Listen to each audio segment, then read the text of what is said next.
किसान साथियों, आज की वीडियो में धान की फसल में कल्ले बढ़ाने के 3 बहुत ही आसान और सरल उपाय हम बताने वाले हैं। तो पूरा वीडियो आप देखिएगा। कोई भी सवाल हो आप कमेंट भी कर सकते हैं और चैनल को सब्सक्राइब नहीं किया है तो SRJ किसान चैनल को सब्सक्राइब करिए। चलिए जानते हैं कि वो 3 तरीके कौन से हैं जिसके द्वारा हम धान में कल्ले बढ़ा सकते हैं। पहला तरीका है, इसमें हम 2 या 3 चीज़ों का इस्तेमाल आप कर सकते हैं। पहले तरीके में आप इस्तेमाल करिए NPK 19-19-19 का। NPK 19-19-19 के साथ एक दूसरा चीज़ भी इस्तेमाल करना है जो मैं इसी वीडियो में आपको बताऊंगा। तो सबसे पहले 19-19-19 के बारे में जानते हैं।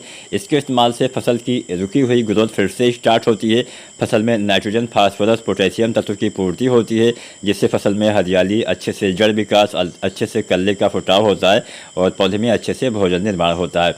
तो NPK 19-19-19 शुरुआती अवस्था में बेहतर काम करता है। इसका इस्तेमाल रोपाई के 25 दिन के आसपास करना चाहिए। तो 25 दिन पे NPK 19-19-19 आपको डालना है। कितना डालना है?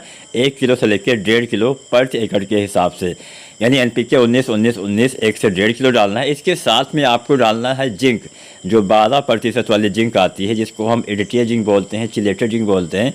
इसका इस्तेमाल करिए। इसकी कितनी मात्रा डालनी है? 120 ग्राम।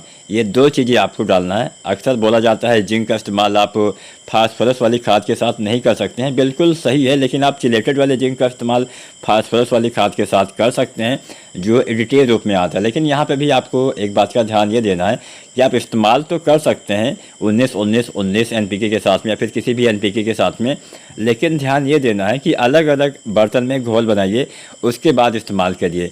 आप लंबे समय तक दोनों को एक साथ मिला के रख नहीं सकते हैं, इसलिए अलग अलग पात्र में, बर्तन में घोल के इसको आप टंकी में एक साथ डाल के इस्तेमाल कर सकते हैं। जब आपको छिड़काव करना हो, स्प्रे करना हो, तब टंकी में मिला लीजिए, लेकिन पहले अलग अलग घोल के रखिए, क्योंकि एक साथ लंबे समय तक मिला के रख नहीं सकते हैं। तो पहला तरीका आपने जाना, 25 दिन पे NPK 19-19-19 और जिंक का इस्तेमाल करना है। अब दूसरा तरीका है ह्यूमिक एसिड। ह्यूमिक एसिड से पौधे में जड़ विकास बहुत ही अच्छे से होता है। जब फसल में जड़ों का विकास अच्छे से होता है तो पौधे में कल्ले का विकास, कल्ले का फुटाव बहुत ही अच्छे से होता है। तो आप ह्यूमिक एसिड का इस्तेमाल करिए। जो ह्यूमिक एसिड आता है किसान साथियों, 98% वाला, लगभग 3 किलो के आसपास आपको इस्तेमाल करना होता है। इसके इस्तेमाल से पौधे में जड़ विकास बहुत अच्छे से होगा।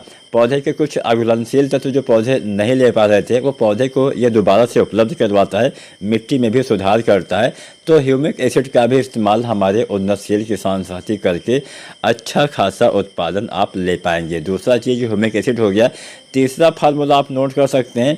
इसमें आपको ह्यूमिक एसिड का इस्तेमाल भी शुरुआती अवस्था में ही कर देना है, 20 से 30 दिन के आसपास। अब इसके साथ, इससे पहले भी कर सकते हैं, 15 दिन पे भी डाल सकते हैं।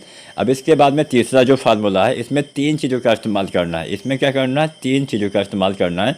पहला चीज़ यूरिया लेना है। यूरिया कितना लेना है? यूरिया आपको लेना है 30-40 किलो। ये फार्मूला 20-30 दिन पे जब हम यूरिया डालते हैं उसी के साथ आजमाना है। तो 20-30 दिन पे वैसे भी आप यूरिया डालते हैं, तो 20-30 दिन पे यूरिया डालिए आप 30 से 40 किलो। इस यूरिया खाद के साथ आप मिलाइए जिंक। जिंक 33% वाला 5 किलो से लेकर 7 किलो मिलाइए। इसके साथ में जिंक के इस्तेमाल से भी अच्छा लाभ मिलता है, हरियाली आती है, अच्छी ग्रोथ होती है, चमक आती है और अच्छे से कल्ले का फुटाव होता है। तो जिंक अगर आप 33% वाला लेते हैं तो 5 से 7 किलो लीजिए। अगर आप 21% वाला लेते हैं तो 8 किलो से लेकर 10 किलो लीजिए। यहाँ पे हमने जितनी भी खाद की मात्रा बताई है वो प्रति एकड़ के हिसाब से बताई है, इस बात का ध्यान दीजिएगा। तो यूरिया 30 से 40 किलो, जिंक 33% वाला 5 से 7 या 21% वाला 8 से 10 किलो। इसके साथ लीजिए सल्फ़र। जो सल्फ़र आता है 90% वाला, लगभग आपको इसकी मात्रा लेनी है 3 किलो। तो ये 3 खादें, सल्फ़र के इस्तेमाल से नाइट्रोजन की क्षमता बढ़ जाएगी, यानी जो आप यूरिया डालते हैं, यूरिया पौधे ज़्यादा मात्रा में उपयोग कर पाएंगे, जिससे पौधे में हरियाली, अच्छी ग्रोथ, अच्छा फुटाव, कल्ले का विकास, वानस्पतिक विकास सही से हो पाता है। तो ये 3 खाद कब डालना है? 20 से लेके 30 दिन तक। कोई किस्म जल्दी तैयार होती है तो 18-20 दिन पे ही डाल दीजिए। मध्यम मौत की वैरायटी पे 20-25 दिन पे और देर से तैयार होने वाली किस्मों में 25 से 30 दिन तक यह फार्मूला यूरिया, जिंक और सल्फर का अगर आप आजमाते हैं, पौधे में बहुत ही ज़बरदस्त कल्ले का फुटाव होगा, पौधे में हरियाली आएगी, अच्छी ग्रोथ होगी और आपको अच्छा ज़्यादा उत्पादन मिलेगा। तो उम्मीद करते हैं आज की वीडियो आपको अच्छी अवश्य लगी होगी। वीडियो पसंद आई है तो लाइक शेयर करें, चैनल को सब्सक्राइब नहीं किया है सब्सक्राइब करें। धन्यवाद।